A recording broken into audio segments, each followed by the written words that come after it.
শেষ রাতের মাধ্যমে আল্লাহ রাব্বুল আলামিন শেষ আসমানে আহেরা তার রহমতের দরওয়াজা খুলে দিয়ে আল্লাহ রাব্বুল আলামিন কয় যে আমার কোন বান্দার কি প্রয়োজন আছে আমার কাছে চাও লয়ে যাও। কার মাগফিরাত গুনাহ করে আছে, মাগফিরাত লাগে, মাগফিরাত চাও, আমি আল্লাহ মাফ করে দিব।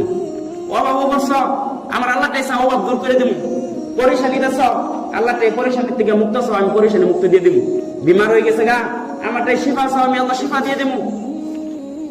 ইবাদতের মাধ্যমে মন লাগতেছে না, ইবাদত করা পাইতেছ না, হজ যাইবার চাইতেছ, হজ যাইবার পাইতেছ না, আমারটাই চাও, আমি আল্লাহ সুবিধা করে দিব। আল্লাহ রাব্বুল আলামিন শেষ রাতে উঠে যার যত প্রয়োজন আছে এই প্রয়োজন সাপেক্ষে আল্লাহ কার কি প্রয়োজন আছে আমার কাছে চাও, আমি তোমার প্রয়োজন মিটাই দেব। এই সময় আমরা সবাই ঘুমো দেখি, আমরা ঘুমো দেখি। এই সময় যারা নাকি চালাক মানুষ, আল্লাহর নেক মানুষ, ওরা এই সময় মতো আল্লাহর ইবাদত করে, আল্লাহর খাজানার থেকে যা প্রয়োজন আছে আল্লাহ চাই কি করে লয়ে এলো। আল্লাহ কাছে আমার মুমিন